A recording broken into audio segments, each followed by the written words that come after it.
예, 오늘 도착한 첫 번째 역은 폐배터리 역입니다. LG에너지솔루션 기사가 마침 있었는데요. 이 스토리 유창희 본부장님 모셨습니다. 어서 오십시오. 안녕하십니까. 폐배터리도 우리가 또 한참 열광할 때가 있었는데, 그죠? 네. 요즘은 전체적으로 이제 2차 전지가 모멘텀이 줄었고, 네. 폐배터리 이슈도 별로 없었는데, LG에너지솔루션이 중국 기업과 손을 잡고 합작법인을 설립한다. 유럽 기업도 아니고 미국 기업도 아니고 중국 기업과 이거는 뭘 의미하는 걸까요? 팩트 체크 좀 해주세요. 일단 뭐 중국 1위 코발트 생산업체 하유 코발트하고 배터리 리사이클 합작법인을 설립을 한다고 하고 있고요. 네.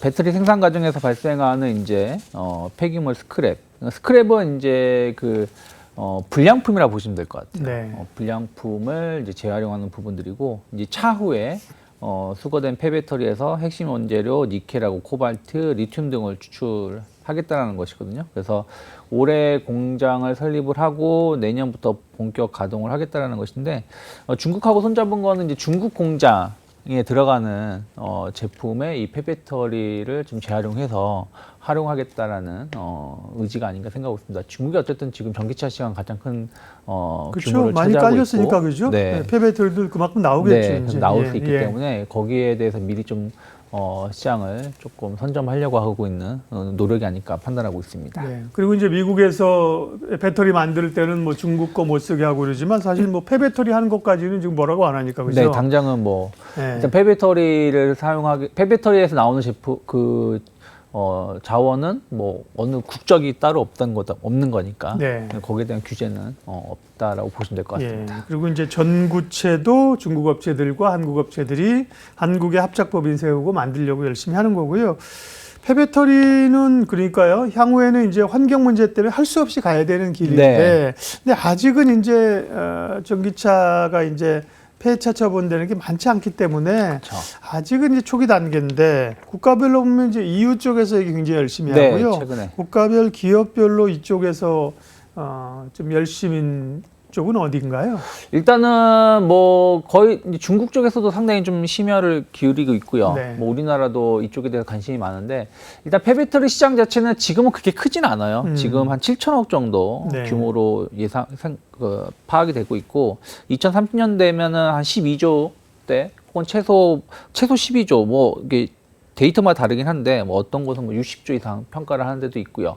2040년도가 되면 200조 이상 된다. 그러니까 최소 2027년까지는 연평균 40% 이상, 그 이후에는 2040년까지는 연평균 20% 이상 성장하는 것이 폐배터리 시장이라고 하는데 말씀하신 것처럼 지금은 이제 배터리가 만들어지는 와중에 불량품이 나오는 거, 그 스크랩이라고 하는데 그 제품이 거의 90%라고 보시면 될 것 같아요.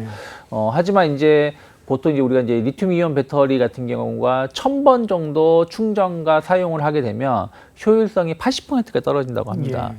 그러면 이제 전기차로 치면은 보통 한 10년 정도 이후에 발생되는 이제 그 차량들에 대해서는 한 폐배터리가 좀 많이 나올 수가 있거든요. 네. 배터리를 교체할 수가 있기 때문에 그러면 이제 한 2028년, 7년 정도가 되면 본격적으로 폐배터리가 좀 많이 나올 수 있지 않겠냐 평가를 좀 하고 있습니다. 그래서 2040년 정도가 되면 2025년도에는 폐배터리 차량이 한 56만 대 전 세계에서 56만 대 정도 규모인데 2040년이 되면 4,200만 대 이상 급증할 것으로 좀 전망을 좀 하고 있고요.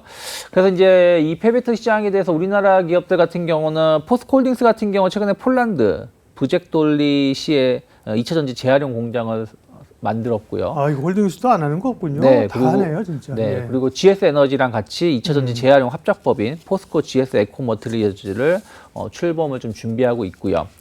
LG 화학 같은 경우는 폐배터리 그 재활용 그 전문 업체 재영택하고 올해 북미 지역에 합작법인을 좀 출범을 좀 준비하고 있습니다. 그리고 그 SK 이노베이션은 성일하이텍하고 연내 국내 합작 공장 착공을 준비하고 있고 삼성 SDI 같은 경우는 성일하이텍 지분을 투자하면서 폐배터리 재활용 사업에 좀 동참을 하고 있고요. 현대차라든지 뭐 이런 기업들도 지금 관련해서 자체적으로 준비를 좀 하고 있는 게 있고요. 중국 같은 경우는 뭐 그 소재 업체 거린메이라는 회사가 폐배터리 재활용 규모를 대폭 확대하겠다 발표했고, 일본 같은 경우는 이제 최근에 좀 많이 뒤처지긴 했는데 뭐 스미모토 금속강산, 간토 전자공업 등은 그 자체 기술로 폐배터리를 좀 회수하겠다라고 하고 있습니다. 그래서 재활용 쪽에 좀 사업을 좀 추진하고 있는 것이 특징이고요. 일단 아까 말씀드린 대로 현재는 대부분 스크랩 재활용 단계고, 향후는 이제 폐배터리가 이제 2027년 8년도부터 본격적으로 나오기 때문에 이 폐배터리를 어떻게 재활용하는지에 대해서 상당히 관심이 많아지지 않을까 판단하고 있습니다.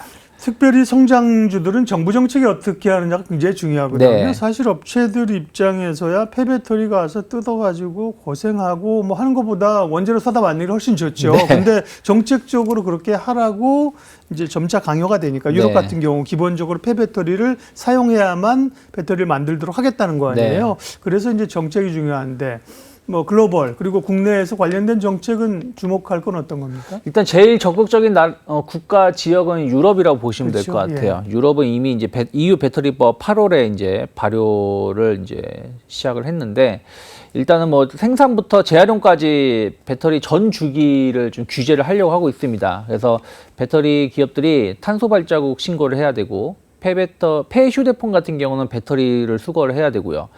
배터리 분리 교체 가능성. 그러니까 우리가 지금은 다 일체형이잖아요. 네. 근데 초기에 스마트폰은 삼성이나 다른 계통은 이 분리형이었거든요. 예. 그래서 분리형을 권장하도록 지금 얘기를 하려고 하고 있고요. 또 재생 원료 사용을 최소 기준으로 설정을 하였고, 뭐 QR 표시라든지 뭐 이런 여러 가지 규제를 해놨는데요.